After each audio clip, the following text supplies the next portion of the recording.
Bonjour à tous et bienvenue pour cet épisode numéro 316 du Basket Lab, le laboratoire du jeu. Et aujourd'hui, on va parler du trade de Karl-Anthony Towns chez les New York Knicks. Petite interruption des programmes, on reprendra le top 100 par la suite. Aujourd'hui, Knicks, Towns, Randle et Timberwolves. Et puis, comme d'habitude, pour soutenir le podcast, iTunes, Spotify, YouTube, petit like ou petites étoiles. Bienvenue dans le Basket Lab.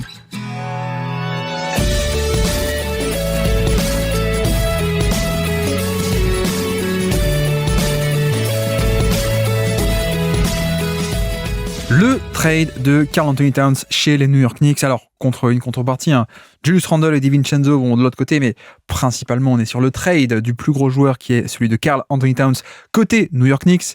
Bon, déjà, petite interruption des programmes, on était parti pour faire nos 20 épisodes du top 100 d'affilée. Je me suis dit, bon, il va pas y avoir de trade. Eh ben si, il y a eu un trade cette année comme l'an passé. Donc, on reprendra le top 100 dès demain, petit épisode particulier pour parler de ce trade, puisque mine de rien, c'est quand même pas rien. Il y a pas mal de choses très intéressantes à discuter par rapport à ceci. Donc, allons-y directement, si vous voulez bien. Je rappelle le trade tel qu'il est. Nous avons Julius Randle d'un côté, Donte DiVincenzo également, et puis un premier tour de draft via Détroit qui partent tous à Minnesota. Ok. Et de l'autre côté, les Knicks reçoivent Karl-Anthony Towns. Voilà. Ou alors, si vous êtes vieux comme moi et que vous l'avez connu au Nike Hoop Summit en 2013, Karl Towns, à l'époque, comme il se faisait appeler. Bref, arrêtons de divaguer. Déjà, le pourquoi. Essayons de voir d'abord le pourquoi, et puis ensuite on détaillera un peu le sportif, etc. Le pourquoi de ce trade, je pense que, il y a deux équipes. Côté New York, on est plutôt, à mon sens, sur des velléités sportives et une motivation sportive. On va en parler avec notamment cet intérêt également de remplacer Hartenstein, même si pas exactement avec le même profil. Mais là-dessus, c'est vachement intéressant. Et puis, côté Minnesota, je pense qu'on a un peu les deux. C'est-à-dire qu'on a à la fois du sportif, mais aussi à la fois du financier. Et bon, c'est pas purement financier, il y a aussi il y a du sportif derrière, mais bref, c'est un peu un mélange des deux. C'est pas que genre on a un méga contrat, on le jette comme ça, on fait des économies. C'est pas que ça. Voilà, il y a certaines équipes parfois c'est ça. Je pense qu'il y a un peu ça, même en grande partie ça, un move financier, mais aussi avec un raisonnement derrière et aussi un plan sportif derrière, avec notamment Naz Reid. On va y arriver. Bon, et pour le coup, c'est vrai que ça, par rapport aux Wolves, on peut commencer par là. C'est un truc qu'on avait annoncé.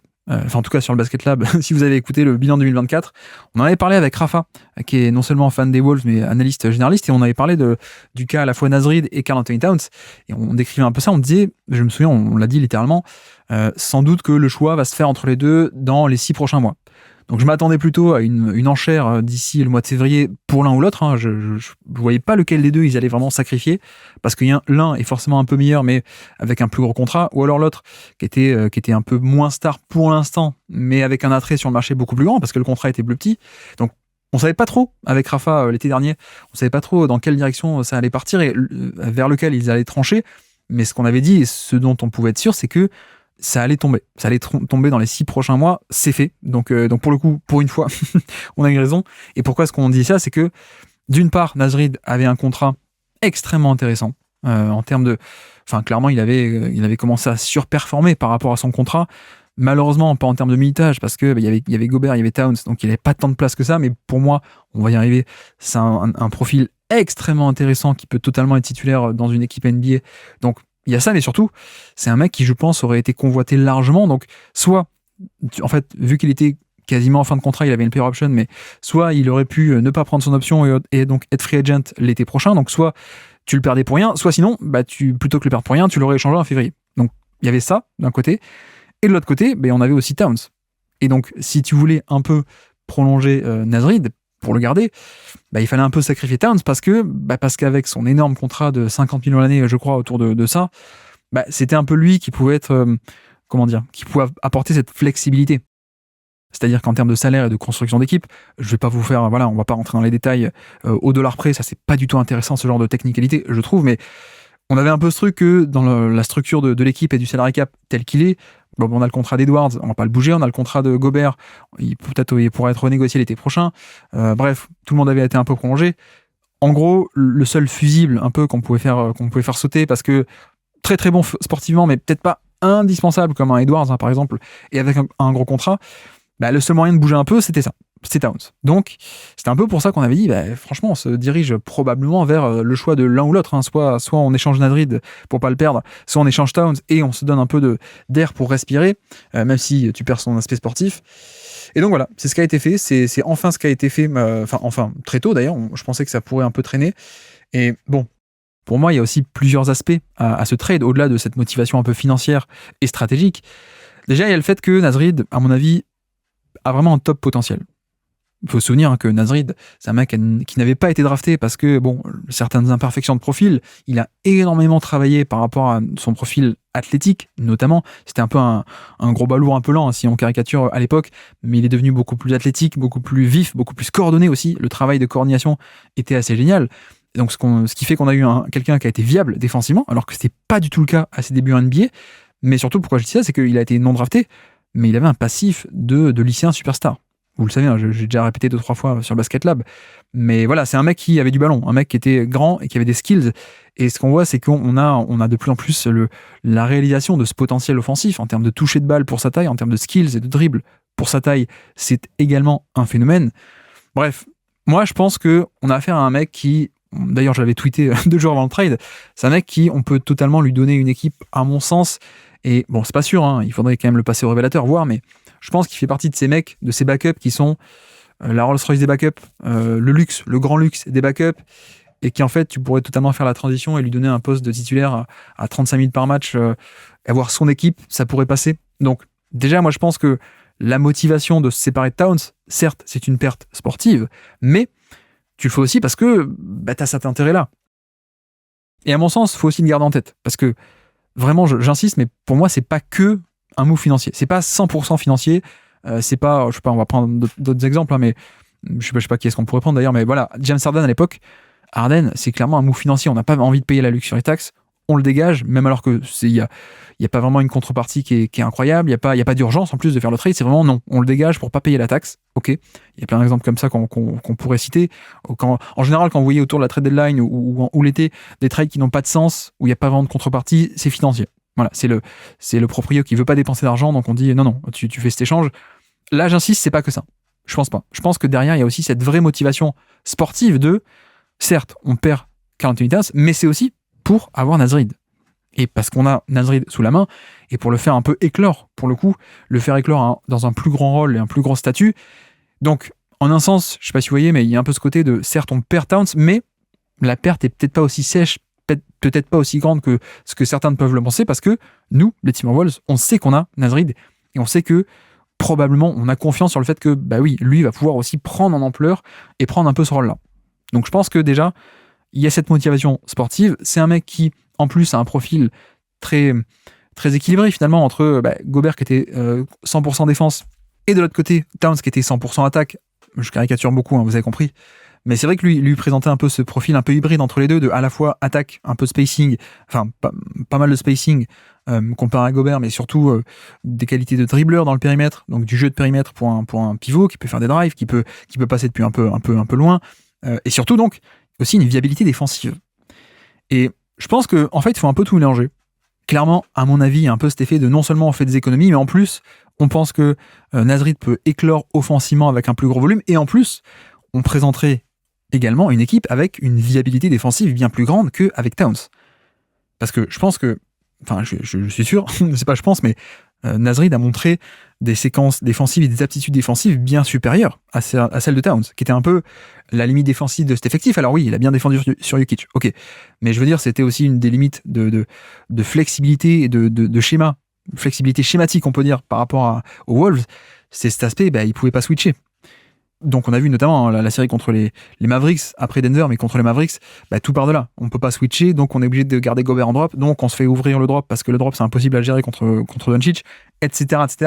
Tout ça part aussi du fait que Towns ne peut pas switcher, alors que derrière vous avez Boston, Boston le poste 4 il peut switcher, Tatum, il y a pas de problème, donc on switch. Et donc Porzingis n'est pas mis à ce point mal comme c'était le cas pour Gobert. Bref, fermons la parenthèse. Ce que je veux dire, c'est que Nasrid, c'est peut-être pas un all defense, il y a une viabilité défensive qui est très différente, un profil qui est très différent. Donc, voilà, je pense qu'il y a aussi cette motivation de la viabilité défensive de l'effectif au global. Et puis, très, très basiquement, il y a aussi un rapport qualité-prix qui, à mon sens, est assez évident. Même si on met de côté un peu moins mon aspect et mes très grands espoirs sur, je pense, Nasrid qui peut se développer en titulaire NBA, voire même aller titiller un niveau All-Star, à mon sens, mais ne faisons pas 40 minutes sur lui aujourd'hui. Mais au-delà de ça, même si on met ça de côté, je pense tout de même que, ok, Towns reste un meilleur joueur à l'heure actuelle, mais par contre, le rapport qualité-prix est incroyablement du côté Nasrid, et bien plus côté Nasrid que côté Towns. Non pas sur le niveau, mais sur le rapport niveau-prix, qualité-prix, il n'y a pas photo. Il n'y a pas du tout photo. Donc, si on rajoute à ça le fait que les Wolves pensent qu'il peut monter en gamme et devenir titulaire, bon, bah ouais, le choix est assez vite fait finalement. Donc voilà, c'est un peu l'idée. Et puis également, l'autre aspect que j'ai pas dit, c'est que, bah ouais, avec ce trade, non seulement tu prends un peu, tu respires un peu en termes de salaire. Alors, salaire, quand on dit respirer, c'est pas non plus passer sous la luxury tax, hein. C'est juste passer en dessous du second apron, donc la deuxième limite à pas dépasser. Il y a le budget salarial, le premier apron, c'est déjà tu dépasses un peu, et le deuxième, c'est la deuxième limite à pas dépasser. Tu peux le dépasser, mais si tu es au-dessus, tu as beaucoup de taxes, tu as beaucoup de limites, tu as des punitions pardon, en termes de choix de draft, en termes de qui est-ce que tu peux échanger ou pas échanger, etc. Donc voilà, il y a un aspect de tu te donnes un peu d'air avec cet échange, avec Towns, en moins. Pas au point de descendre sous la luxury tax ou sur le budget salarial, mais au moins tu descends et tu n'es plus autant dans le second apron, déjà. Et puis deuxièmement, oui, surtout, en fait, tu vas pouvoir prolonger Nasrid. Et c'est aussi là-dessus que je pense qu'il faut lire et voir cet échange, et voir aussi à quel point c'est aussi une marque de confiance, à mon sens, en Nasrid. Parce que, en fait, en l'état, tu n'aurais pas pu prolonger Nasrid si tu avais gardé Towns. Soit tu n'aurais pas pu du tout, soit sinon, c'est vrai que bon, je crois qu'ils ont un peu ces droits par rapport au fait que c'est un joueur formé chez eux et qui est resté un peu longtemps, donc ils auraient pu dépasser, mais bref, ils auraient été dans le second apron beaucoup trop, et en général, voilà, les propriétaires, ils aiment pas trop ça, quoi. Donc voilà, c'est aussi ça que ça permet, c'est de prolonger Nasrid, qui, encore une fois, qui était en fin de contrat quasiment, puisqu'il avait une player option pour l'été prochain, donc a priori un joueur à cet âge-là et à ce salaire-là, il commençait un peu, largement à dépasser la valeur. Sportivement, il valait plus que ce contrat-là, donc il aurait été free agent. C'est un peu comme ça qu'il faut le voir. Et donc voilà, prolonger Nasrid, maintenant c'est possible et ça va se faire. Donc c'est un peu pour toutes ces raisons, je pense qu'en fait ce trade s'est fait et que voilà les motivations un peu pour les Wolves, à mon sens. C'est ok, Towns c'est un meilleur joueur, mais le rapport qualité-prix c'est pas le même. En plus, Nasrid peut exploser offensivement, nous on pense. En plus, il y a cette viabilité défensive. En plus, on va pouvoir le prolonger plutôt que le perdre. Donc voilà, c'est vraiment un tout par rapport à cette situation. Et je répète, hein, mais les Wolves étaient quand même blindés en termes de talent, ok, mais surtout en termes de salary cap. Et bah voilà, ça fait quand même quelques mois qu'on le répétait. Le seul fusible qui semble assez évident à faire péter, c'était celui-ci en fait. Et le seul moyen un peu d'avoir un peu un bol d'air frais, c'était ça. Donc voilà, c'est ce qui a été fait. Et d'ailleurs, il n'y a pas que ça. Il n'y a pas que ça dans l'échange. Il y a aussi d'autres éléments, d'autres atouts. Au-delà de ce duel un peu Nasrid Karl Anthony Towns, il y a également le fait que, bah d'ailleurs, tu reçois Dante DiVincenzo également. Et je pense que c'est un joueur assez sous-coté. Je trouve, d'ailleurs, on en parle assez peu de DiVincenzo dans ce trade, j'ai l'impression. Donc c'est quand même un super ajout d'un mec qui est titulaire NBA, qui joue 35 minutes en playoff l'an dernier, qui est un shooter, qui peut, plug and play excellent. Donc c'est quand même un sacré ajout. Non seulement t'as ça, en plus tu reçois aussi Julius Randle, on va en parler, mais Randle qui est lui aussi quasiment en fin de contrat parce qu'il a une année à 28 millions, donc c'est pas 50, 28. Bref, il a une année à 28 qui peut être échangée. Et ensuite, une player option pour l'an prochain à 31. Mais là encore, est-ce qu'à son âge, en plus, on arrive en fin de prime, il y a des blessures, je pense que c'est probable qu'il ne prenne pas son option pour prolonger plus cher. Donc bref, DiVincenzo, Randle et un choix de Détroit en plus dans ce package. Choix de Détroit, un choix des Pistons protégé 1-13, d'après ce que j'ai lu. Donc c'est pas non plus sûr que ça vienne, parce que si les Pistons sont nuls, il sera entre le 1 et 13, ce choix-là. Mais voilà un peu pour le trade et pourquoi est-ce qu'on a telle ou telle motivation. Bon, restons un peu sur Minnesota. Maintenant, passons à l'aspect un peu sportif de quel est un peu l'intérêt derrière ça. On a un peu commencé à parler de Nasrid, mais justement, pour ceux qui arrivent, Nasrid va prendre un peu un volume, mais pour les joueurs qui arrivent, je pense que DiVincenzo, comme je commençais un peu à le dire, c'est un peu un ajout sous-côté, à mon sens, même largement sous-côté, parce que voilà, c'est un mec qui est quand même assez incroyable par rapport on parlait de rapport qualité-prix, là encore, déjà on a un mec qui est sous contrat pendant 3 ans, 11 millions l'année, 12 millions ensuite et 12 millions l'année encore après, donc À mon sens, on a un joueur qui est calibre titulaire, je sais pas s'il le sera, mais calibre 30 minutes par match, qui va être payé, en fait, je vais pas dire une misère, mais quand même pas très cher pour le nouveau salary cap. Donc déjà, il y a cet intérêt sur le rapport qualité-prix, premièrement.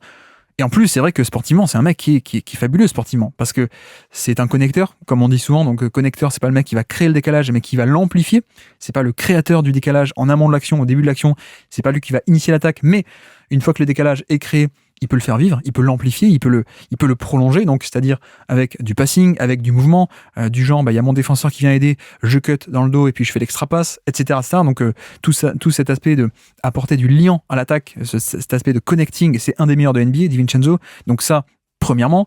Deuxièmement, dans une équipe qui manquait de spacing, un shoot d'élite. Bon, vous me direz, c'est un peu bête parce que finalement ils perdent Towns. Oui, d'accord. Mais en attendant, en termes de shoot, DiVincenzo, c'est pas mal aussi, quoi. DiVincenzo, c'est quand même un excellent shooter. Je crois que j'avais les chiffres, mais on est sur plus de 40%. 40% sur 7 tentatives par match depuis 2023 et 2024. Voilà, depuis 2 ans, on est sur un mec qui était à 40% sur 7 tentatives par match. Donc, voilà, shooter d'élite, à mon sens, ça ne remplace pas Towns, mais c'est quand même un super ajout de shoot, à mon sens. D'autant que, de l'autre côté, c'est pas comme si tu perdais un shooter complet. Hein. Je pense que Nasrid va pouvoir un peu combler avec un peu de spacing. Il peut le faire un peu, pas au volume de Towns, il peut le faire un peu. Donc voilà. Bref, donc connecting pour DiVincenzo, shoot d'élite, rentabilité, la défense au point d'attaque aussi. Ça, j'aime bien. J'aime beaucoup parce que c'est un mec qui ne va pas pouvoir défendre forcément des postes 3-4 non plus. Hein. C'est pas un mec qui va être génial sur Switch, mais en termes de défense du point d'attaque, donc des postes 1-2, voire certains 3, la défense en premier rideau, peut-être on peut l'appeler, c'est un mec qui est excellentissime. Déjà, c'est quelqu'un qui, à l'époque de Milwaukee, était très bon dans ce qu'on appelait les fameux systèmes en drop de Milwaukee, avec Brook Lopez qui restait très bas. Pourquoi est-ce que ça marchait ? C'est parce que tu avais des mecs en premier rideau, donc à l'époque Eric Bledsoe, ensuite ça a été Joe Holiday, et donc DiVincenzo faisait partie de ça, Pat Connaughton, des mecs qui, en fait, vu que Lopez est bas et laisse beaucoup d'espace sur le drop, beaucoup d'espace en sortie de l'écran, il faut que le mec qui doit traverser l'écran revienne assez vite. Donc, DiVincenzo faisait aussi partie de cette escouade de défenseurs des Bucks qui était excellentissime pour traverser l'écran et pour faire le contest dans le rétroviseur, comme on dit, donc le rear view contest, pour finalement permettre que le drop marche. Donc, voilà, défense au point d'attaque d'élite, mobilité, alors peut-être pas longueur de bras d'élite, peut-être pas puissance d'élite, mais tout de même un fantastique, quoique fantastique, peut-être pas. On va dire que c'est un 8 sur 10. C'est pas un 10 sur 10, c'est pas Jalen Suggs pour moi, c'est pas l'élite de l'élite, c'est pas un Caruso, c'est pas ce genre de mec, mais c'est un mec qui est très bon en défense au point d'attaque. Et à mon sens, c'est hyper intéressant parce que en termes de structure d'équipe, c'est un profil hyper intéressant. Et pour ça, je peux vous donner un peu l'exemple de, prenons le Miami Heat de LeBron James. Qu'est-ce qu'on avait sur le terrain ? On avait LeBron James en poste 3, entre guillemets, et Dwayne Wade, ok, en poste 2. Et puis en poste 1, on avait aussi Mario Chalmers. Ou alors, on prend le modèle James Harden Rockets, on avait James Harden poste 2, entre guillemets, et à côté, on avait Patrick Beverley. Et pourquoi je parle de ça, c'est que, on le sait, la star Wolves, ça va être Anthony Edwards. Et bon, pour l'instant, on a un peu Mike Conley à côté, mais déjà, premièrement, Mike Conley fait pas 48 minutes, déjà, et puis deuxièmement, est-ce qu'on a encore de très bonnes années de Mike Conley ? On peut se poser un peu la question, à mon sens. Mais bref, pour moi, il y a un peu ce modèle où on peut totalement avoir un peu en dépositaire du jeu, en initiateur de l'attaque, en créateur de décalage, Anthony Edwards. Et à côté, tu mets un mec qui est juste un petit, parce que défensivement, tu as besoin d'un mec qui a cette taille-là, grosso modo. Et puis un mec qui shoot. Et puis, c'est pas grave si c'est pas, entre guillemets, un meneur. D'ailleurs, c'est pas du tout un meneur, mais que t'as pas un meneur qui crée l'attaque, en fait. Un peu ce modèle, voilà, je caricature un peu exprès, vous avez compris, mais un peu Patrick Beverley à côté de James Harden, on s'en fiche de la création de Beverley.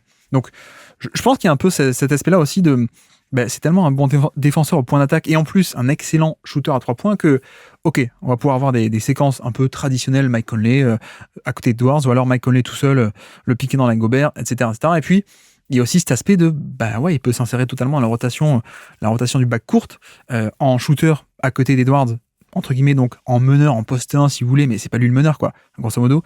Ou alors, on a aussi le jeune Rob Dillingham qui a été drafté. D'ailleurs, ils ont payé un plutôt bon prix pour l'avoir. Ils ont payé un tour de draft, je crois, pour avoir Dillingham, qui va essayer de développer. Bon, Dillingham est encore très jeune, mais dans l'idée, en fait, il fit avec tout le monde, DiVincenzo. Il fit avec Mike Conley, même si ça fait un backcourt un peu petit, mais il fit à côté de Dillingham en tant que shooter off-ball. Il fit avec Mike Conley, qui est le créateur, il peut se mettre off-ball. Il fit avec Dillingham également, ou avec Edwards également. Donc voilà, c'est un peu le plug and play parfait, quoi. C'est qu'importe ton backcourt, ou alors même ton backcourt, les postes 1-2, 1-2-3, qu'importe, DiVincenzo peut être là-dedans. Voilà, parce que shoot d'élite, parce que jeu off-ball, parce que cut, parce que passing, parce que liant, parce que connecting, et parce que défense aussi. Parce que défense. Et même, je vais dire, en un sens, j'avoue que je suis très très rassuré d'avoir DiVincenzo, plutôt que si on avait dû faire une saison avec soit le jeune Dillingham, et c'est pas impossible que ça marche pas du tout, notamment défensivement, en année numéro 1, ok, et que l'autre côté, c'est soit, à l'inverse du spectre, c'était Mike Conley, 37-38 ans, et que ça peut arriver à un déclin un peu soudain, et d'un coup, la défense est plus là, quoi. Donc voilà, c'est génial, je trouve, d'avoir DiVincenzo, parce que c'est le mec parfait qui peut être n'importe où sur le backcourt, n'importe quel rôle et à côté de n'importe qui, avec donc cet aspect de polyvalence de profil, et donc c'est un mec qui sportivement est génial, et en plus, niveau salaire, c'est génial. Et j'insiste vraiment là-dessus, c'est génial, en termes de, 11 millions, 12 millions, 12 millions sur encore 3 ans, c'est assez incroyable comme contrat. Donc excellente pioche côté Timberwolves, pour le coup, parce que tu rajoutes un mec dans l'effectif où tu perds Towns, mais il est remplacé par un mec qui est déjà dans l'effectif, à mon avis, Naz Reid, et en plus tu rajoutes également quelqu'un qui va apporter de la qualité, de la profondeur, une belle profondeur dans le backcourt, et qui d'ailleurs a joué 35 minutes par match, je crois que j'ai déjà dit, mais a déjà joué titulaire un gros temps de jeu sur les derniers playoffs. Donc, c'est pas un joueur gadget. Je pense pas que c'est le soit, en tout cas. Je pense que c'est un mec qui, si tu lui demandes de jouer 30-35 minutes par match, en playoff ou en saison régulière, il peut le faire.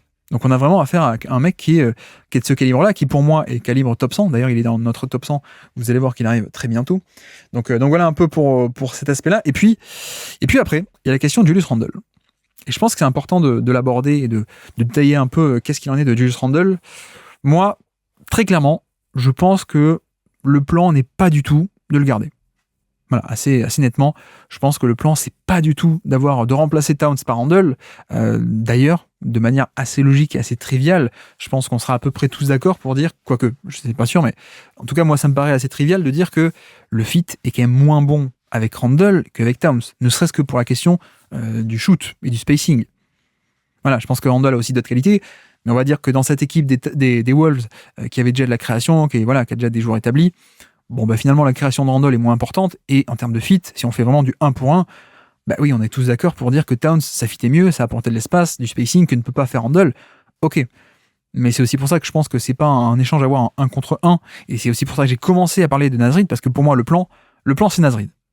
Je peux me tromper, et ce sera peut-être pas à court terme, à très court terme, mais je pense que le plan, c'est Naz Reid. Si on a échangé Towns, c'est pas pour Randle, c'est pour Naz Reid. Et donc, qu'est-ce qu'on fait avec Randle ? Il y a un peu en tout cas, moi, c'est mon avis. Hein. Vous n'êtes pas obligé d'être d'accord, et d'ailleurs, j'ai pas forcément juste. Mais je pense que le plan, c'est pas forcément de l'avoir long terme, voire même court terme.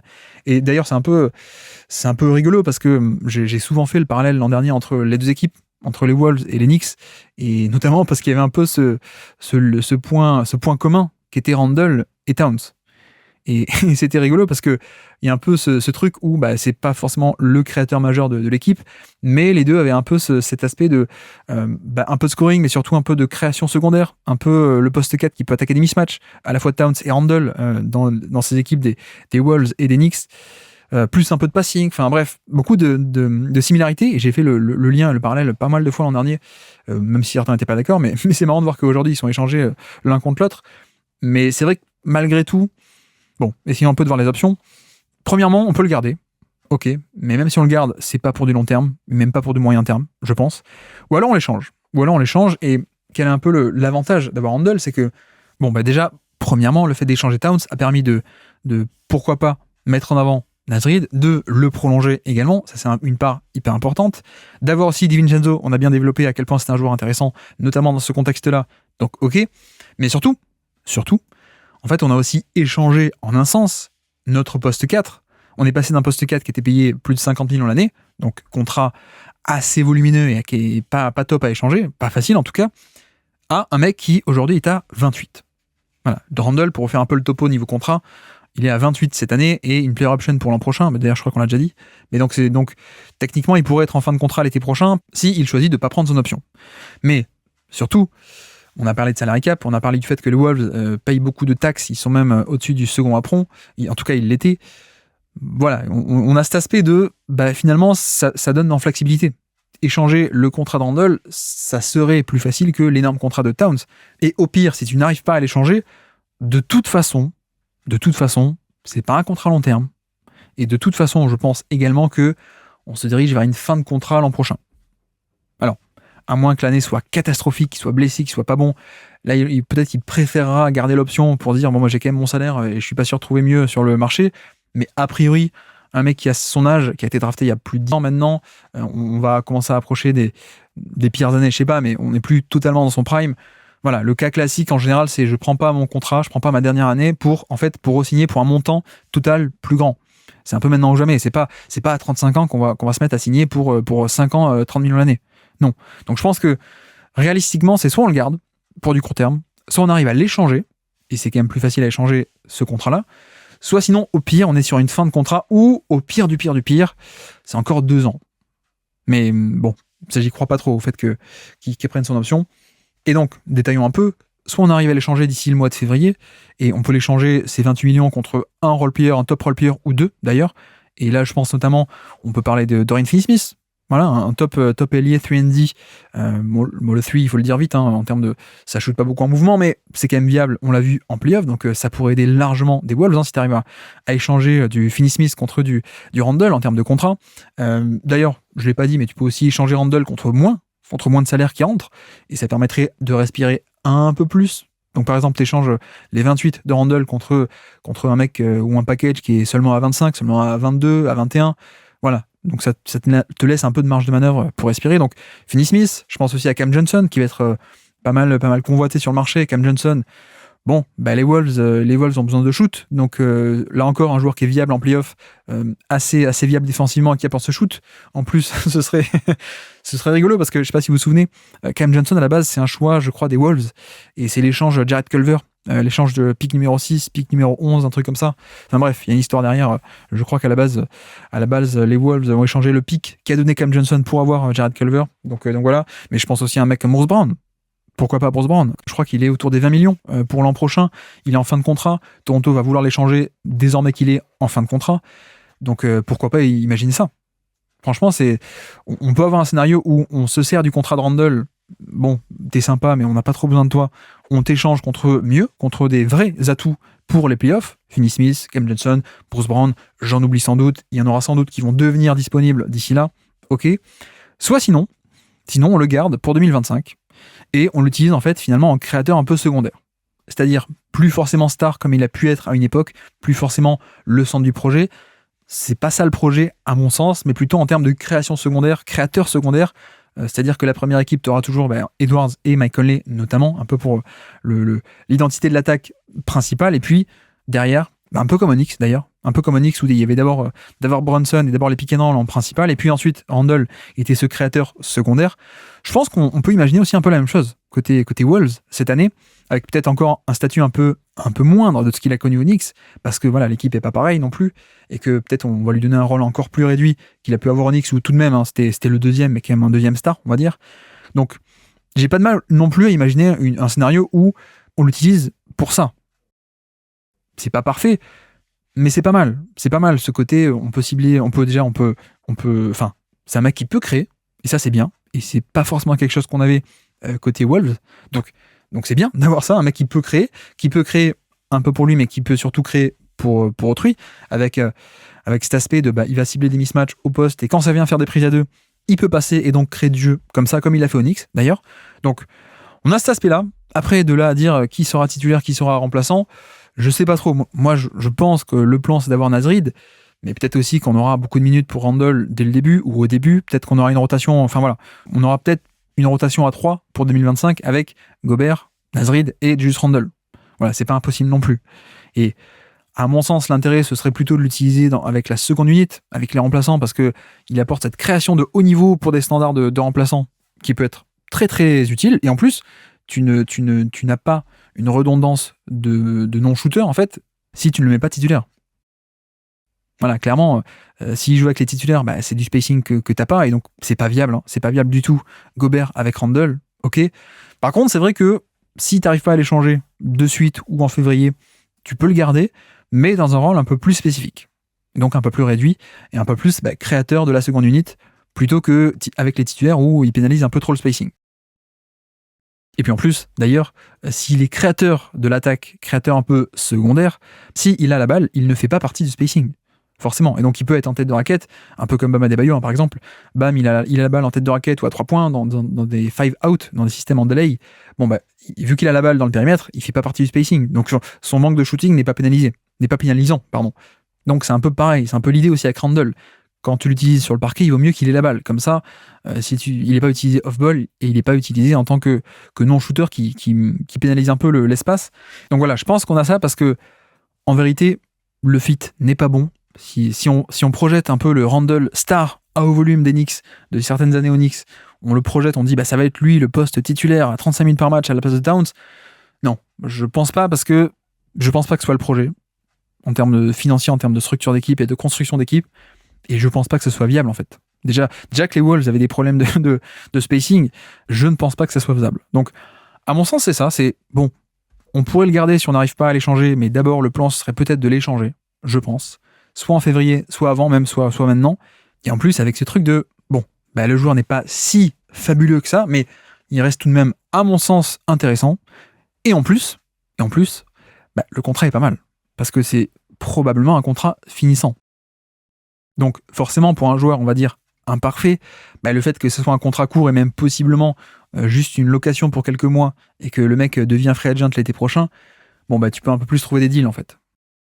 À l'inverse, il n'y a qu'à voir, regardez Zach LaVine qui avait 5 ans de contrat, ou même encore aujourd'hui 4 ans, les gens sont pas trop chauds parce qu'ils se disent non seulement il est surpayé, mais il est surpayé pour 5 ans. Donc c'est un peu, non, on n'a pas envie. Alors que là, le joueur est un peu imparfait, ok, mais tout de même, je pense qu'il reste intéressant, notamment dans certains contextes.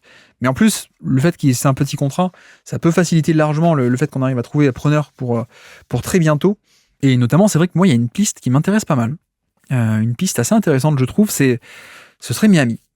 Miami, je trouve que le fit est pas parfait, mais de toute façon, il n'y a pas de fit parfait, je trouve, avec Randle, parce que voilà, c'est pas un créateur de volume et de niveau superstar, donc il n'aura pas tous les ballons, et donc forcément quand il n'aura pas tous les ballons, il devra jouer un peu off-ball parfois, donc bref. Donc c'est pas parfait, il n'y aura jamais un fit parfait, mais j'avoue que Miami, ça m'intriguerait pas mal, modulo et malgré le côté redondance de non-spacing entre Bam et Randle, mais c'est vrai que Miami, c'est une équipe qui manque de création offensive, donc ça, c'est un truc que Randle pourrait apporter pas mal, ne serait-ce qu'avoir un mec qui sait créer en fait. On en avait parlé beaucoup avec Miami déjà dans les bilans, mais c'est un peu ce qui manque. Et c'est aussi pour ça que Tyler Herro a été mis autant sur le devant de la scène, peut-être un peu trop, c'est que c'est pas un créateur star. Donc voilà, moi cet aspect de création secondaire, voire parfois un peu primaire, dans certains cas avec Randle, ça ferait du bien à Miami. En plus, défensivement, c'est un mec qui peut totalement s'intégrer dans des systèmes en switch et des défenses très dynamiques comme on a à Miami, donc ça, c'est pas mal. Et en plus, comme on l'a dit aussi, le contrat est très court. Donc c'est possiblement juste pour du très court terme et pour une location. Donc l'option Miami me paraît pas si folle que ça. C'est pas parfait, hein, évidemment. Je pense que si vous êtes Miami, vous dites non, le manque de spacing par rapport à Bam. Oui, mais l'idée, c'est un peu de décaler les minutes. C'est d'avoir d'abord Bam et Butler, et puis quand ça sort, on a un peu Randle. Bon, bref, c'est une piste comme une autre.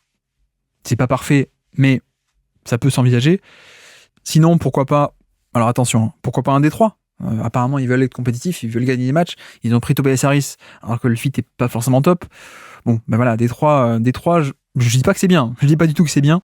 Mais je dis que j'arrive à voir le front office des Pistons qui s'auto-convainc qu'il faut être compétitif et qui va chercher un mec qui est pas parfait, mais qui peut aider à être bon, à être compétitif.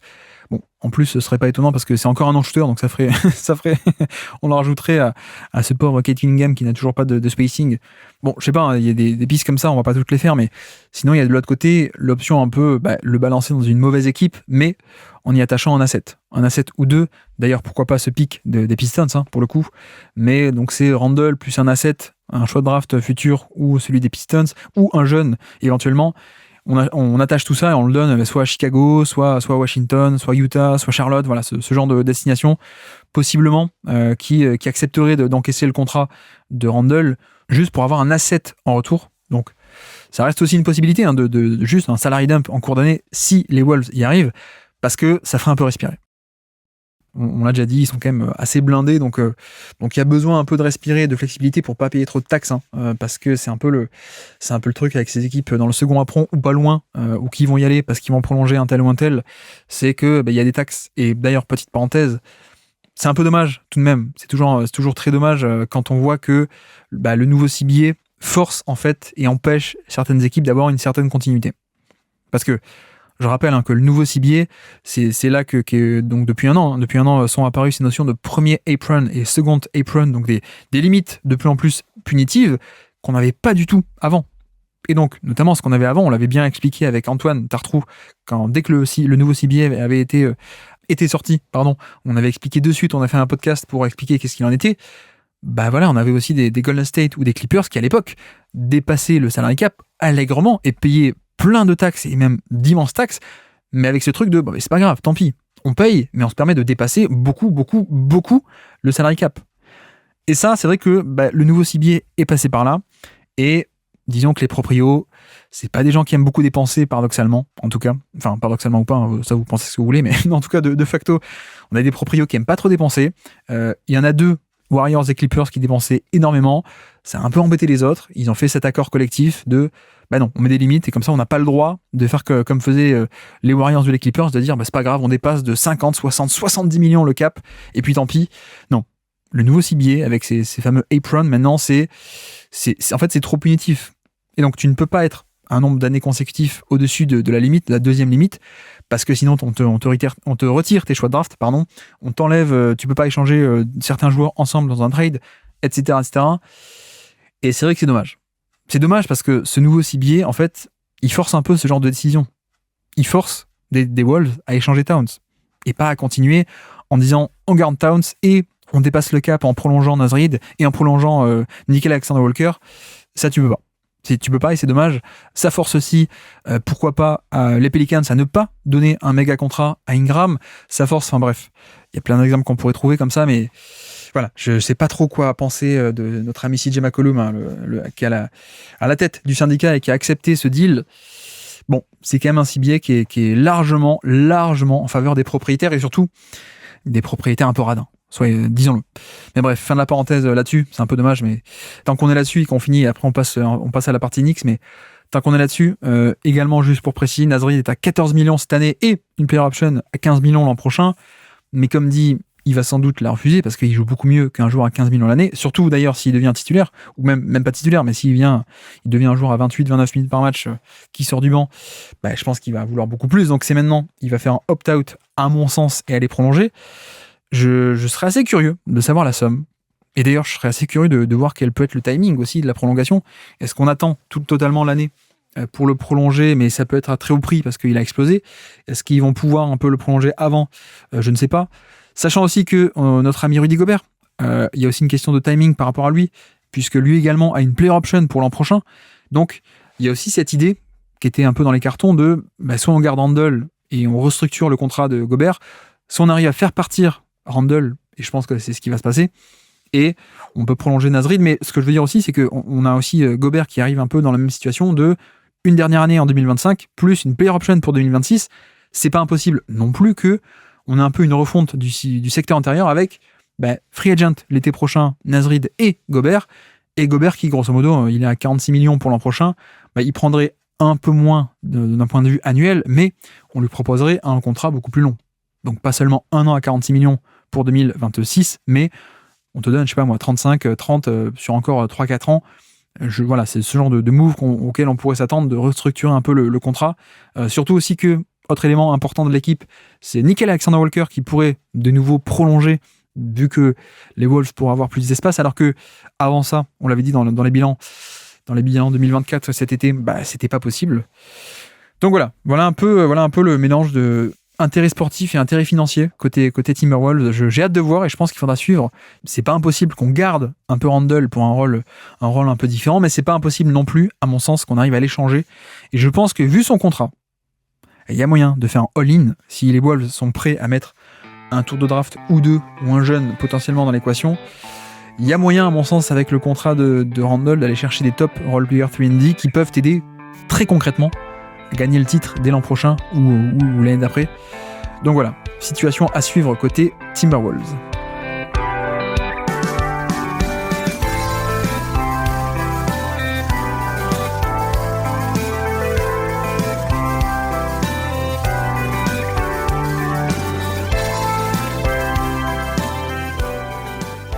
Et donc, désormais, passons au côté New York Knicks. C'est vrai que pour l'instant, on n'a pas trop parlé des Knicks, on n'a pas trop parlé de Towns en lui-même. Bon, côté Knicks, c'est vrai que, premièrement, il fallait remplacer Isaiah Hartenstein, et ça a été fait, même si c'est pas totalement le même style de jeu, on va y arriver.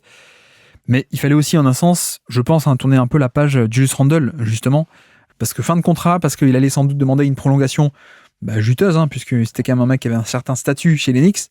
Et c'est vrai que arriver finalement à utiliser la valeur du contrat de Randle plutôt que le perdre pour rien ou plutôt que le prolonger pour cher, le fait d'arriver à échanger, à utiliser la valeur de Randle dans un échange, je trouve que c'est pas mal. C'est même plutôt très bien côté Knicks. Donc il y a ça.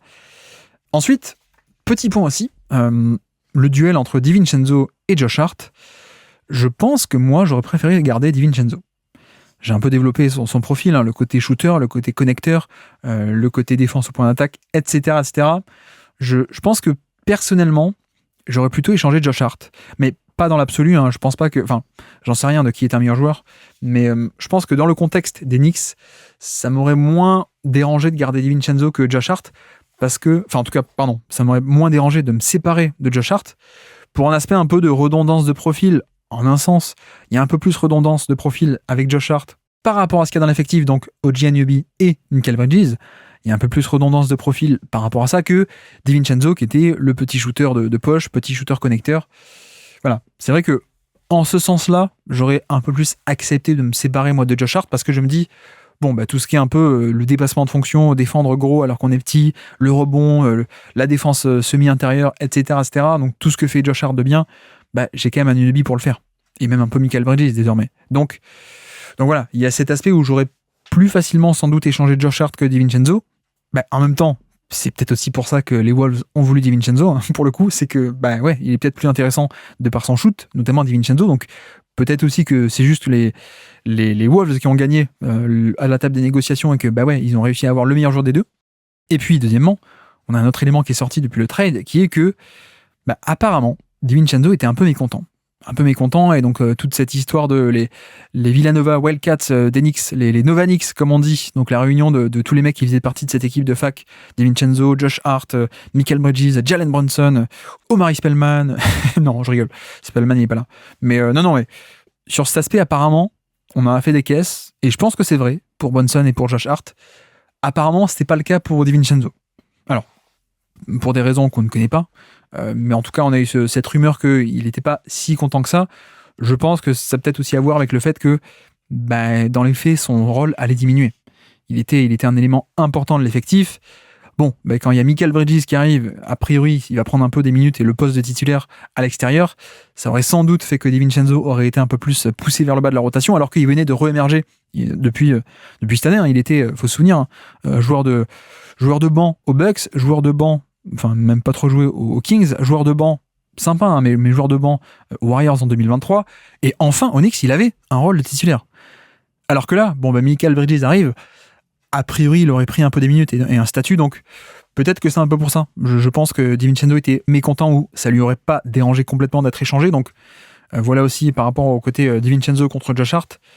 Moi j'aurais fait l'autre choix, mais voilà, il y a peut-être d'autres raisons et d'autres dynamiques en jeu dans ces négociations. Et puis, avant de passer à Tom, c'est vrai que plus globalement, si on reste un peu on dézoome et qu'on reste un peu sur cet aspect très général, je pense qu'il faut quand même noter à quel point on a une métamorphose de l'effectif qui, en à peine quasiment un an, est spectaculaire. C'est-à-dire que qui sont les joueurs majeurs de Knicks dans les playoffs 2023 ? On a Brunson, ok, lui c'est le même, mais sinon on a Randle, qui n'est plus là, Mitchell Robinson, qui s'est fait un peu supplanter son poste l'an dernier. Ok, il a été blessé, mais il s'est aussi fait prendre sa place. Et en plus, maintenant, Towns arrive devant lui. Ok, donc Mitchell Robinson, c'est plus le même, c'est pas le même statut. Immanuel Quickley n'est plus là. Quentin Grimes, qui était un élément hyper important de cette équipe, n'est plus là. RJ Barrett n'est plus là. Donc on a un changement total, une métamorphose d'effectifs en à peine un an. Et pour 2025, on a Brunson, Mikal Bridges, Josh Hart qui était arrivé, mais pas encore un rôle majeur comme il a actuellement. OG Anunoby est là, Karl Anthony Towns est là. Bref, la métamorphose comparée, ne serait-ce qu'il y a un an et demi, on va dire, elle est spectaculaire. Et surtout, même si on prend depuis encore avant, souvenez-vous les fameux Knicks qui commencent à faire le playoff 2021 contre les Hawks. C'est une équipe totalement différente. Et là, la métamorphose, elle est spectaculaire, avec finalement un all-in. D'ailleurs, on n'en a pas parlé. On n'a pas parlé à l'époque sur le Basket Lab, j'avais pas eu l'occasion en juillet, mais le all-in qui a été fait sur Mikal Bridges est énorme. En plus, on a cet aspect de Brunson qui accepte de ne pas prolonger de suite pour des questions de timing et de contrat. Il prolongera plus tard, mais grosso modo, ça aide les Knicks aussi à blinder l'effectif. On a Anunoby qui a prolongé et qui a été ramené il y a 6 mois. On a Mikal Bridges, ce all-in énorme en termes de valeur dépensée là-dedans. On a Karl Anthony Towns aussi désormais. Bref, la métamorphose est étonnante. Le all-in est franc et clair. Et franchement, je le comprends. Je le comprends parce que moi, personnellement, je pense que les Knicks auraient pu battre les Celtics l'an dernier. Bon, on n'a jamais vu la série, mais voilà, je pense que les Knicks 2024, c'était une version qui était assez incroyable et sans doute peut-être un peu sous-estimée, je trouve. Bon, après, c'est que mon avis, mais je trouve qu'ils étaient déjà très forts. Donc, en ce sens, je comprends le all-in parce que, en fait, ils sont pas loin. On a un Brunson qui éclate dans un rôle de superstar. On a plein de role-players qui jouent extrêmement bien autour. Et donc, au-delà de ce all-in en termes d'assets et on fait des top trades pour des top joueurs, donc ça c'est bien.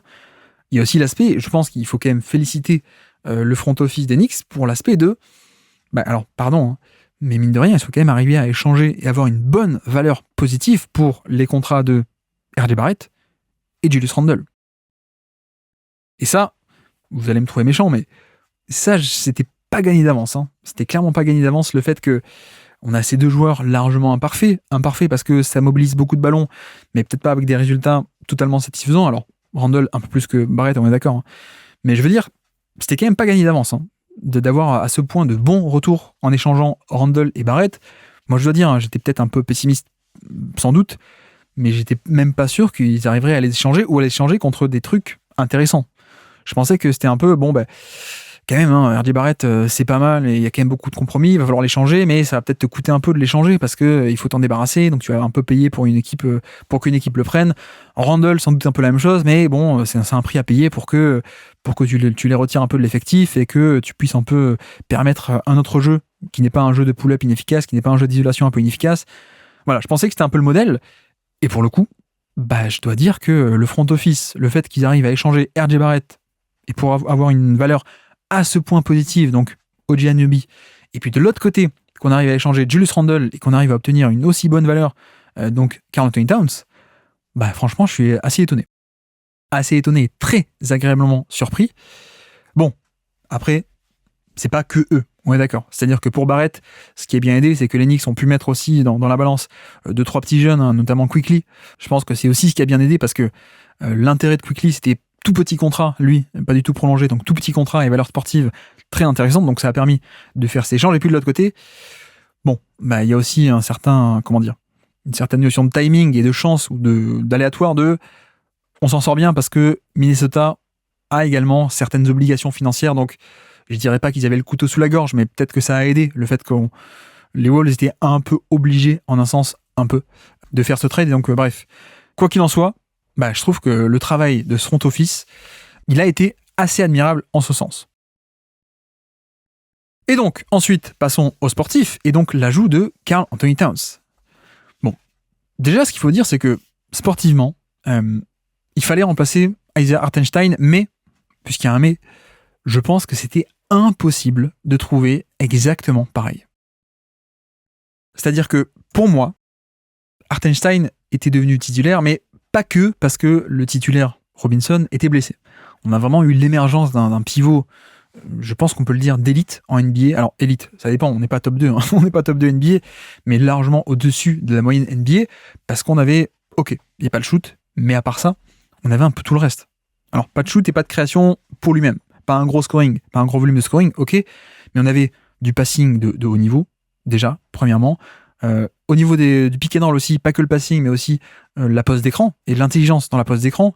Plus généralement, le QI basket, également, qui par ailleurs était aussi un protecteur de panier d'élite et largement sous-estimé, et qui en plus était un défenseur très polyvalent de pick and roll, et en plus, encore un, de surcroît, un des meilleurs, si ce n'est le meilleur pivot de playmaking défensif, c'est-à-dire dans ce jeu des possessions, arriver à gratter des possessions, il était génial parce que la capacité à créer des contres, mais aussi des interceptions, c'était parfait. Donc bref, c'était un package assez exceptionnel. Je ne vais pas refaire le refrain de à quel point il est bon, à quel point il était fort.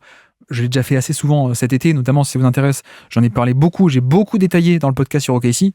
Je vais pas refaire les 40 minutes que j'ai fait là-bas, ici. Mais voilà, je pense que c'était impossible de trouver pareil. Impossible. En tout cas, impossible en termes d'options concrètes, d'options réalistes, on va dire, sur cet été. Et bon, une première option, ça aurait été de passer avec Mitchell Robinson, pivot. Mais je dois dire que ça aurait pu se faire, mais c'était peut-être pas idéal pour moi. C'était peut-être pas idéal parce qu'on n'est pas du tout sur le même skill set que Hartenstein. On est plutôt, Hartenstein, c'est les dribble and-off, le passing, la pose d'écran, l'intelligence de jeu, etc., la défense polyvalente aussi. Robinson, on est plutôt sur le moule un peu plus classique du pivot rim protection et catch and finish. Donc c'est pose d'écran et puis verticalité. C'est du rebond offensif, beaucoup de rebonds offensifs également. C'est du catch and finish, mais pas plus que ça. Il n'y a pas de passing. Et puis voilà, c'est une défense moins polyvalente. Donc c'est finalement un profil assez différent, premièrement. On a aussi le fait que dernièrement, c'est un mec qui commençait un peu à avoir des problèmes de blessure, mine de rien. C'est-à-dire 31 matchs en 2021. 2022, pas de problème. 2023, 60 matchs à peine, même un peu moins. Et cette année 2024, 31 matchs à peine. Donc il y a peut-être ça aussi un peu dans la balance. Et puis surtout, je pense que l'option Towns, elle est un peu meilleure. Elle est un peu meilleure par rapport à ça. Et puis, de toute façon, c'est pas mal de voir les deux. On partait d'une saison où on avait à la fois Hartenstein et Robinson. Le fait d'acquérir Towns, ça fait que tu restes un peu sur ce côté profondeur à l'intérieur. Et tu retrouves deux joueurs qui peuvent pas mal jouer sur ce poste de pivot, ou en tout cas à l'intérieur. Et voilà, sur cet aspect de le profil de Hartenstein, à mon avis, ça me paraissait impossible de retrouver la même chose. Le seul qui semblait relativement disponible et qui a un profil assez similaire, pour moi, c'est Goga Bitadze. Bitadze qui est le pivot backup d'Orlando, évidemment, qui a eu quelques passages extrêmement intéressants cette année en titulaire quand Wendell Carter Jr. était blessé. Ok, mais bon, premièrement, il venait de re-signer à Orlando cet été, donc il n'était pas échangeable avant quelques mois. Et puis deuxièmement, je pense qu'il y a quelques qualités de base qui sont extrêmement intéressantes, mais c'est jamais dit, c'est jamais fait le fait que tu puisses augmenter le volume et le minutage et que ça devienne la même chose mais en mieux. Et d'ailleurs, c'est aussi un des trucs avec Hartenstein, c'est que les qualités les qualités un peu de hipster, de passing, d'intelligence de jeu, etc., on les connaissait depuis le début, ok, mais sauf que tout de même, faire le step up entre faire ça sur 15-20 minutes par match et d'un coup le faire sur 35, c'est pas pareil. Donc, c'est jamais sûr en fait, c'est jamais joué d'avance. Donc, même si moi j'aime beaucoup Goga Bitadze et que je pense qu'il peut le faire, c'est pas sûr quoi. C'est pas comme si t'échangeais pour un mec où t'étais sûr qu'il avait un peu le même rendement. Donc, il y a ça aussi. Et donc, c'est vrai que, en ce sens, je pense que remplacer Hartenstein aurait été impossible en termes de style, parce que Robinson, c'est pas ça, et puis sur le marché, il y avait personne. Et puis en plus, toi aussi, en termes d'assets, t'es limité.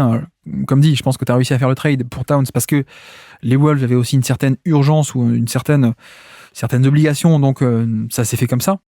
Et donc, tu ne pouvais pas le remplacer un pour un et dans le même style. Par contre, tu rajoutes, je pense, un mec qui a un niveau de talent équivalent, voire même supérieur, qui peut avoir un impact, à mon avis, équivalent, voire supérieur, même si c'est sur un style différent. En fait, de toute façon, tu n'aurais pas pu trouver la même chose, donc autant partir dans une autre direction, complètement, et essayer de trouver, non pas une manière de faire pareil, mais au moins un impact similaire. D'autres qualités et d'autres défauts. Et je pense que c'est exactement ce qu'on a avec Karl Anthony Towns.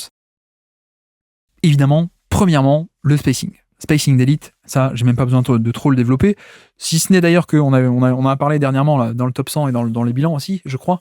Mais le volume est pas si grand que ça, paradoxalement, cette année et depuis quelques temps. J'aimerais bien parier sur le fait que non, il va pas en prendre 5 par match, mais peut-être 7, 8, 9 par match. Ce serait cool côté New York, mais voilà, en termes de spacing, c'est un des tout meilleurs shooters intérieurs de l'histoire de la NBA. Assez nettement. Et oui, plus on va avancer, plus on va avoir des pivots shooters, ok, mais on a affaire à un mec qui est vraiment élite de chez élite sur ce poste-là. C'est-à-dire que on a parfois des Brook Lopez qui peuvent le faire, mais c'est pas non plus à haut volume et c'est pas non plus une efficacité qui va être d'élite, c'est juste bon, voire très bon. Towns, on est catégorie shoot d'élite. Donc plus de 41% sur 5 tentatives par match, il a déjà fait plus en termes de volume.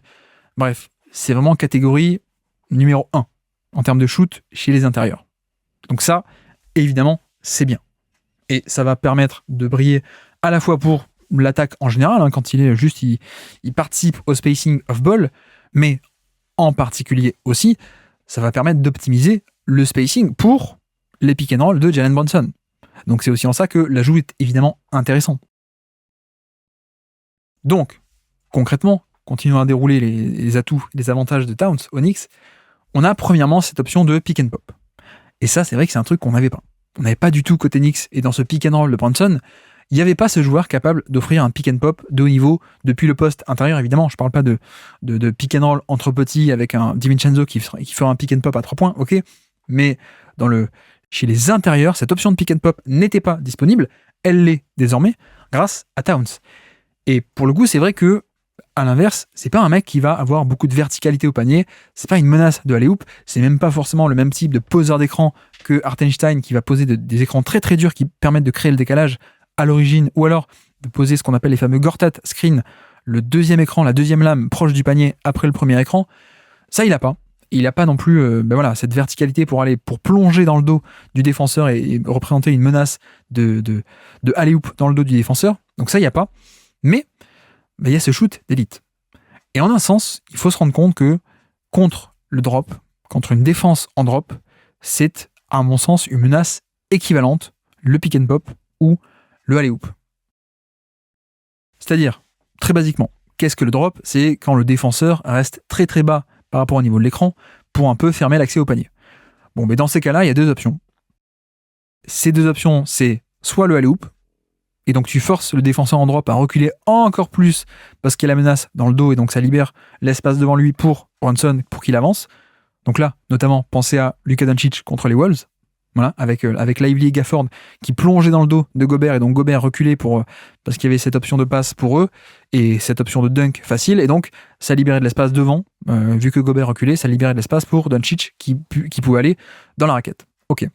Et puis, la deuxième arme anti-drop, c'est pas de faire reculer le défenseur de drop, encore plus, mais c'est de le faire avancer, justement. Et donc, si tu veux rester bas sur le pick and roll, il n'y a pas de problème, mais moi, je vais rester haut, je vais de l'autre côté, et donc, si vous voulez, ça fait une distance qui est énorme entre le défenseur qui doit rester bas, ou alors entre le défenseur qui doit rester bas pour verrouiller le panier, mais qui doit aussi défendre son propre attaquant, qui, lui, est resté de l'autre côté, tout en haut du terrain, en pick and pop. Donc bref, en un sens, contre le drop, je pense pas que Towns ne représente une menace de verticalité, on est d'accord, mais c'est pas si grave que ça parce que ça apporte cette option de pick and pop qui finalement est relativement équivalente. Je veux dire, que tu sois Luka Doncic avec Gafford ou que tu sois Brunson avec Karl Anthony Towns, finalement, une manière ou l'autre, c'est une manière de perturber le drop d'un Rudy Gobert, le drop d'un Brook Lopez, et ainsi de suite. Donc, premièrement, le pick and pop contre le drop. Si ça fait des edges, des prises à deux contre Brunson sur pick and roll, là, par contre, on retrouve des similarités, puisque c'est peut-être pas un passeur du même niveau que Hartenstein, mais c'est quand même un passeur extrêmement compétent. D'ailleurs, je pense que certains d'entre vous sont en train de dire « Mais non, c'est quand même un passeur meilleur que Hartenstein ». Bref, s'il y a des prises à deux sur Brunson au niveau du pick and roll, je pense que c'est un mec qui, Brunson, libère la passe par-dessus, et le 4 contre 3, Towns, il peut totalement le gérer.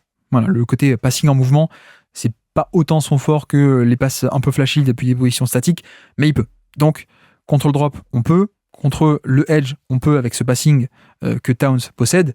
Et puis contre le switch aussi. Contre le switch, on peut totalement envoyer Towns punir le switch au poste bas. Que d'ailleurs, c'est une option que ne pouvait pas trop faire Hartenstein.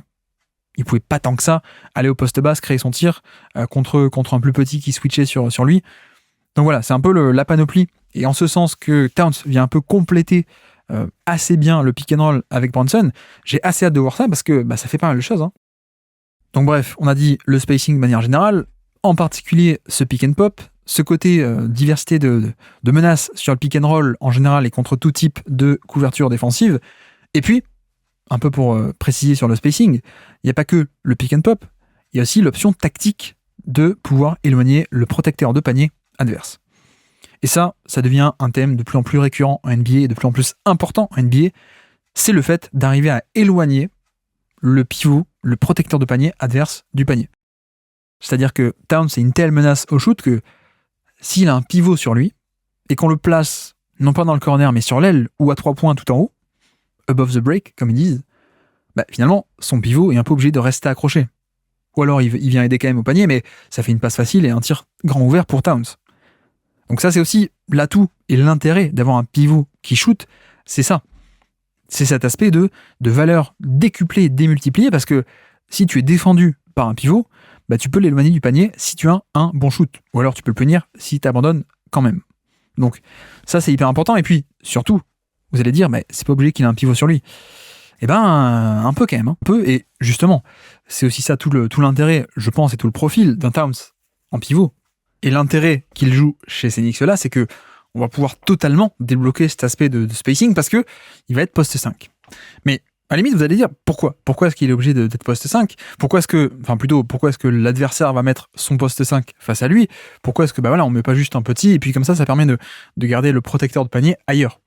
Ça peut se faire. Mais pourquoi est-ce que c'est possible? C'est parce que Towns a aussi une autre qualité qui est celle de savoir punir sur post-up des mismatchs. Donc, si vous voulez un peu tricher, si vous voulez pas mettre votre pivot défensif sur Towns et que, comme ça vous dites, mon pivot peut rôder autour du panier plutôt que suivre Towns dans le périmètre, il n'y a pas de problème. Mais sauf que Towns a aussi cette double casquette de shoot à 3 points, ok, mais pas que. Aussi le post-up et aussi attaquer des mismatchs si tu joues un peu avec les match-ups. Donc, c'est un truc hyper intéressant et c'est ce qui fait que, en fait, c'est un peu choisi ton poison. Je trouve, en un sens. Alors, c'est pas parfait, mais c'est soit tu gardes ton pivot sur Towns et Towns peut l'éloigner du panier. Ok, et donc là, tu déverrouilles complètement cet aspect de poste 5 qui shoot, ok. Soit sinon, l'adversaire veut tricher, ne met pas son pivot sur Towns, mais sauf que, on va pas utiliser Towns off-ball, on va te dire, tiens, on fait tourner la balle, et puis Towns, tu te mets au poste bas, et tu vas aller attaquer le tel ou tel ailier qui joue poste 4 ou qui est plus petit. Et donc voilà. Et donc ça, c'est aussi la clé. C'est que Towns peut faire les deux.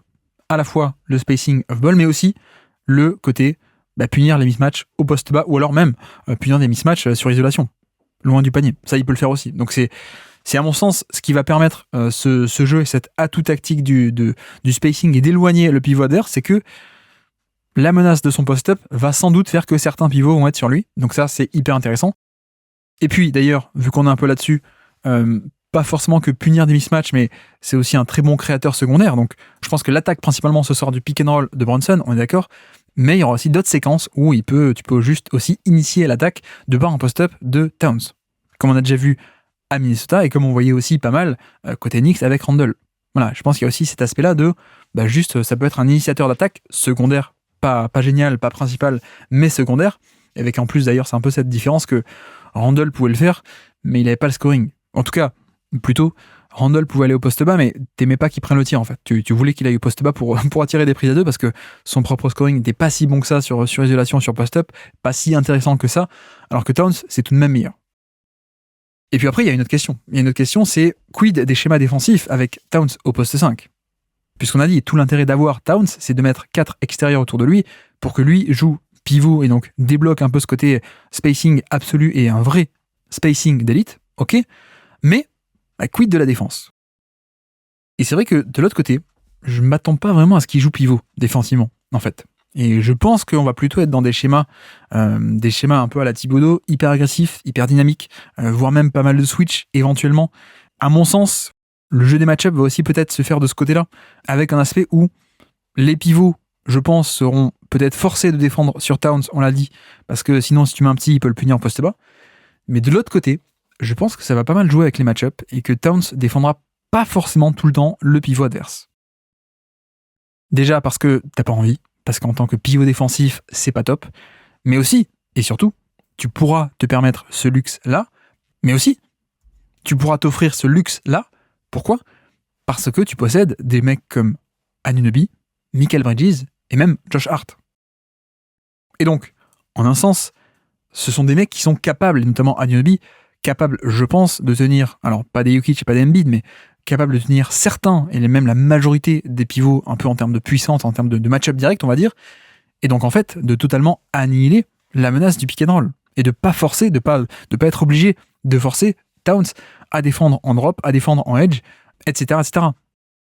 C'est aussi l'atout et le fait, l'avantage d'avoir autant de ces ailiers qui peuvent faire un dépassement de fonction en termes de défense collective, de protection de panier, de rebond, de rotation, etc., etc. C'est ça. Et aussi sur la solidité, évidemment. Cet aspect très, très, très simple de match-up direct et de puissance physique. Anunoby, je pense qu'il y a une majorité de pivots sur lesquels il peut défendre un peu un minimum. Et donc, ça permet d'enlever Towns du match-up du pivot adverse pour un peu couper le pick and roll classique 1-5 adverse. Et c'est un peu, d'ailleurs, c'est exactement ce qu'on a vu en finale NBA, si vous vous souvenez bien. C'est-à-dire que en finale NBA, qu'est-ce qu'on a eu? On a le pick and roll entre Luka Doncic et Lively ou Gafford, donc ses cibles préférées de pick and roll, qui a été totalement annihilé. Mais pourquoi?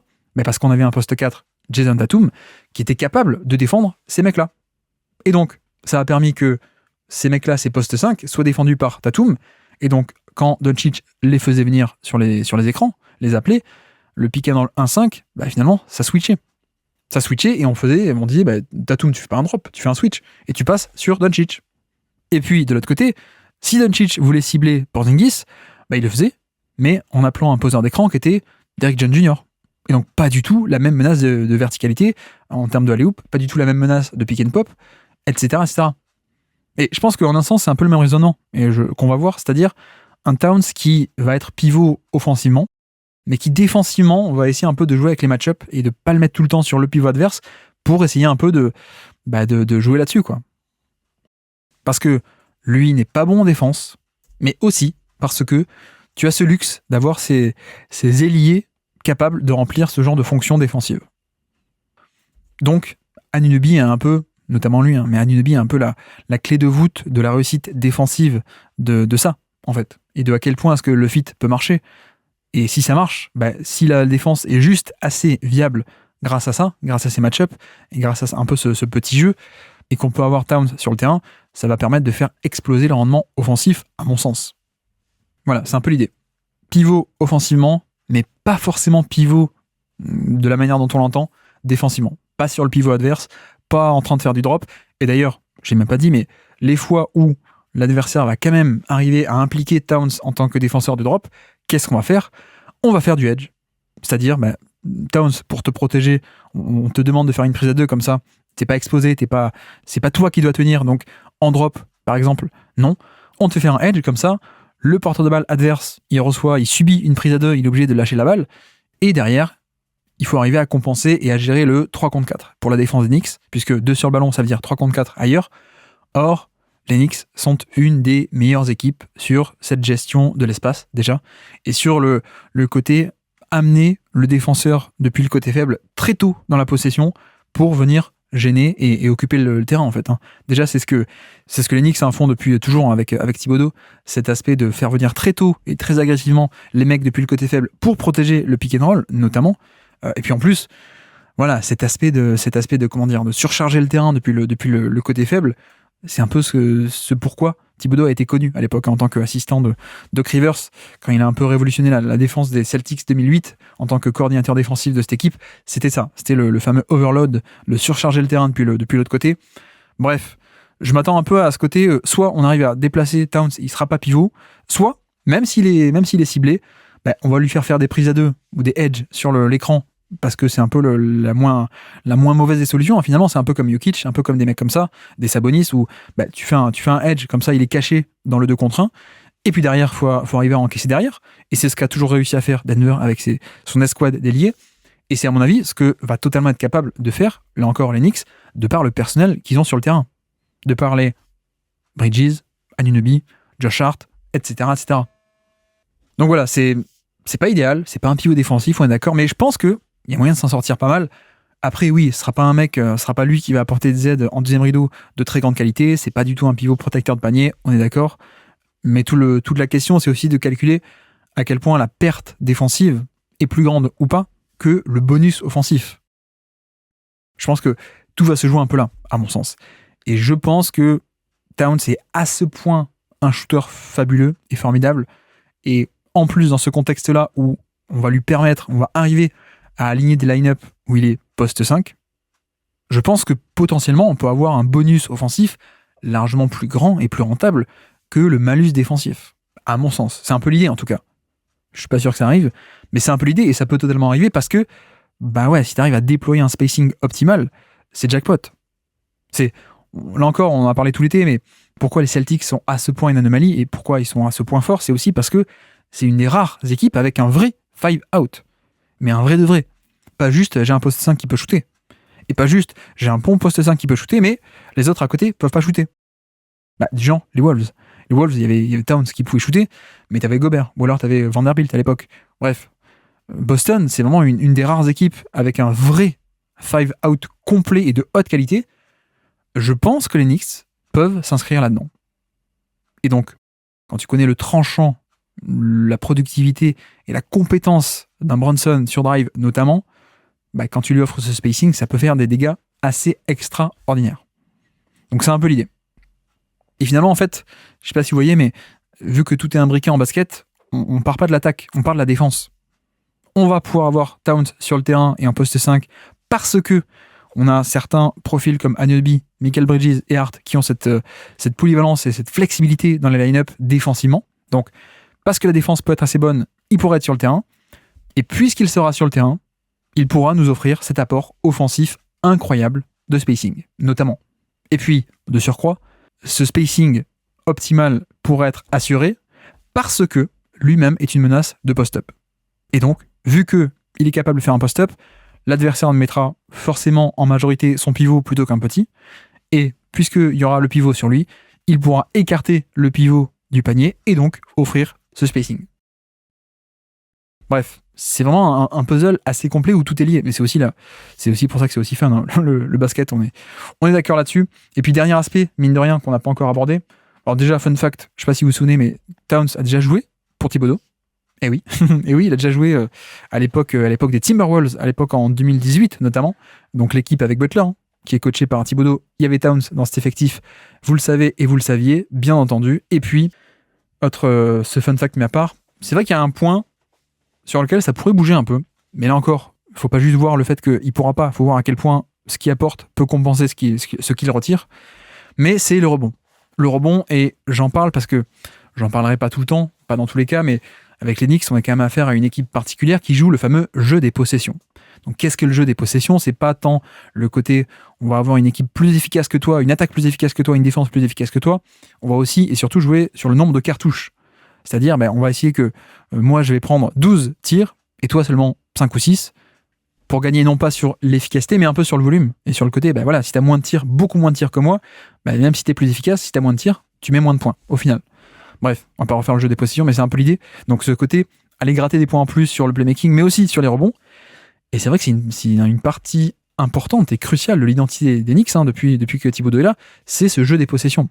C'est pour ça que Robinson était à ce point valuable et précieux en français. C'est ça, c'est le côté rebond offensif. CF, la série contre les Cavaliers, on s'en souvient tous, le rebond offensif. Mais bon, c'est vrai que là-dessus, c'est un aspect où Hartenstein apportait énormément. C'est un aspect où Randle apportait énormément, notamment offensif, lui. Et c'est un aspect où Towns, premièrement, d'un point de vue intrinsèque, c'est un moins bon rebondeur, et défensif et offensif que Hartenstein et Randle. Et puis, deuxièmement, s'il est dans le périmètre, il sera aussi, il sera pas proche du panier. S'il apporte un spacing et un pick and pop et qu'il est en catch and shoot dans le périmètre, il pourra pas prendre des rebonds. Donc, je pense que ce sera aussi à surveiller ça, cet aspect de métamorphose un peu de l'identité de l'équipe, parce que c'était une partie ultra importante et capitale de ça. À quel point est-ce que les Knicks vont pouvoir continuer à jouer ce jeu des possessions, ou au contraire pas? Mais en même temps, j'ai envie de dire, là encore, il faut mesurer par rapport à ce que tu gagnes versus ce que tu perds. C'est pas juste, tiens, ça on pourra pas le faire, donc l'équipe est moins bonne. Non.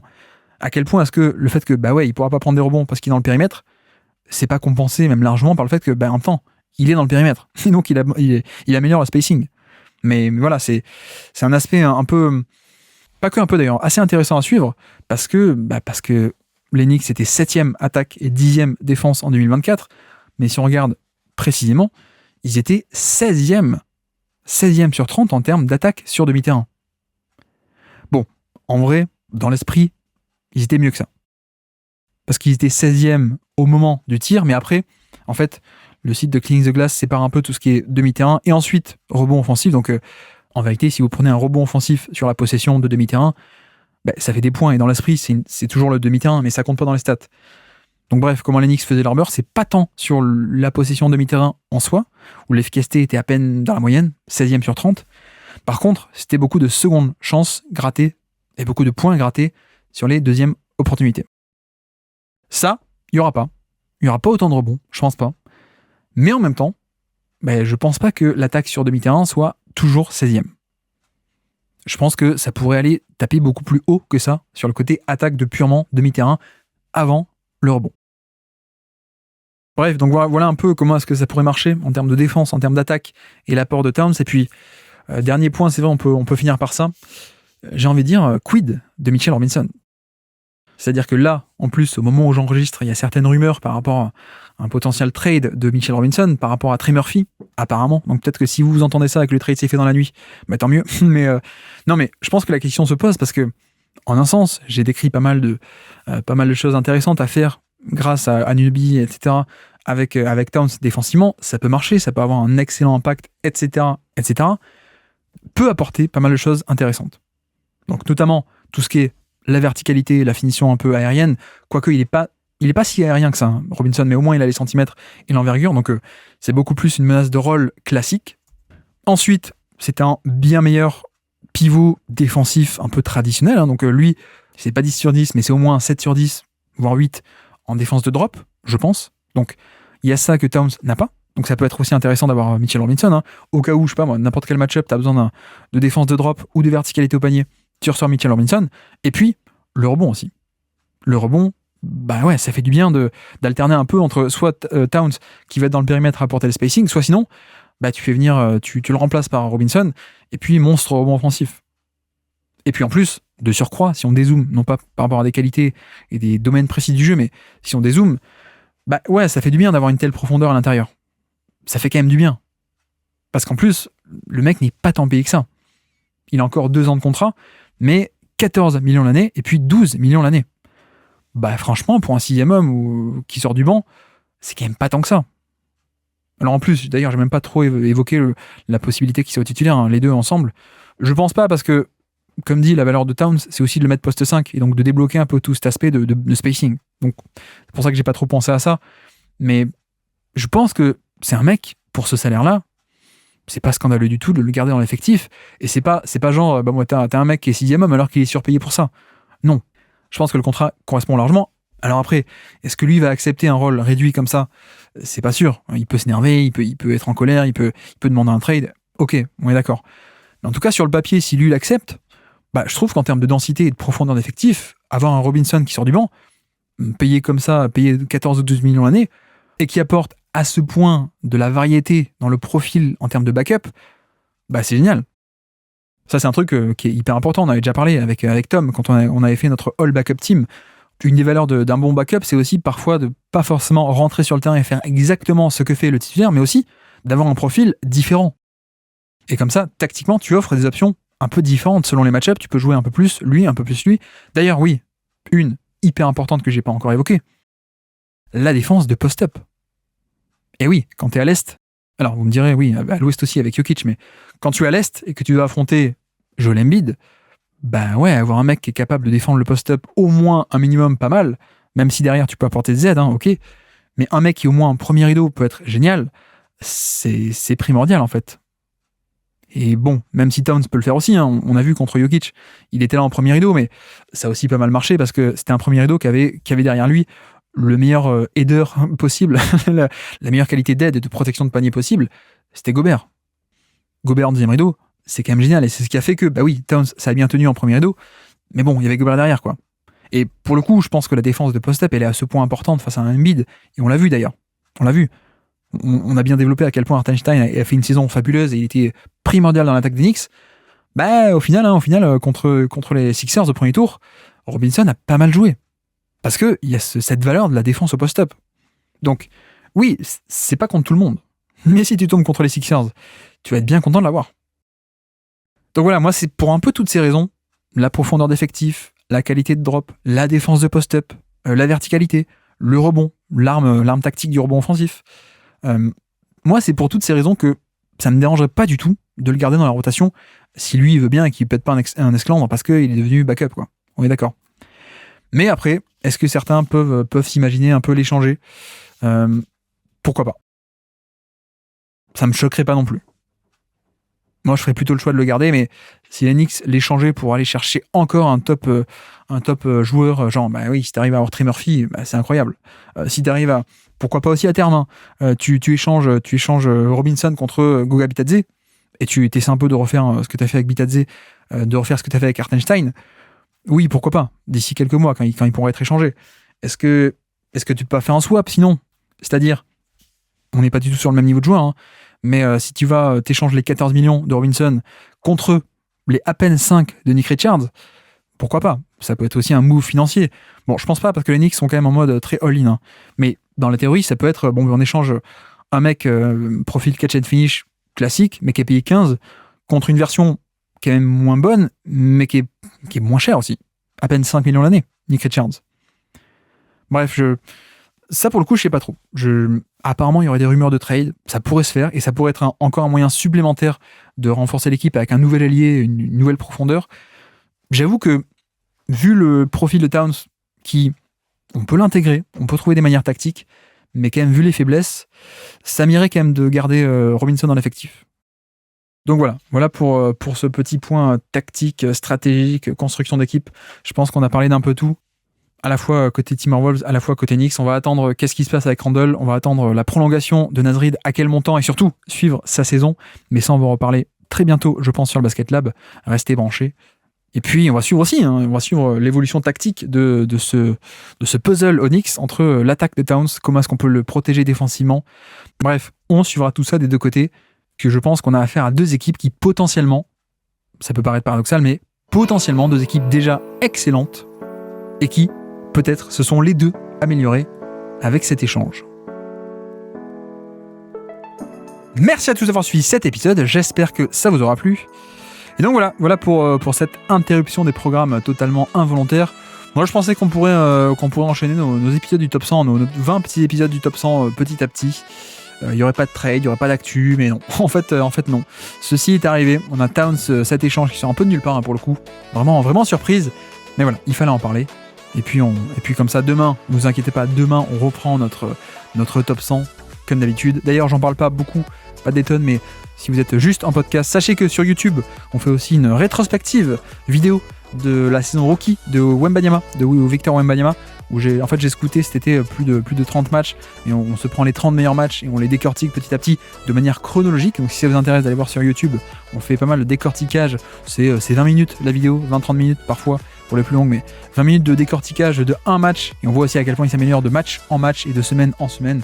Donc voilà, YouTube pour aller voir ces décortiquages de vidéos sur Victor Wembanyama. Et puis donc pour demain, on se retrouve pour la suite du top 100 avec un line-up que j'avais annoncé mais qui n'est pas encore arrivé bien sûr puisque cet épisode surprise s'est inséré. Donc j'aurai l'annonce demain. La QV c'est du Shai Gilgeous-Alexander, Jonathan Kuminga, DeAndre Ayton, Chris Middleton et puis Pascal Siakam. Et donc sur ce, je vous remercie une nouvelle fois de m'avoir écouté jusqu'au bout. Un grand merci pour votre soutien et toutes vos petites participations, petites étoiles, RT, etc. Ça fait très plaisir. Merci à tous. Et moi je vous dis à très bientôt. Ciao.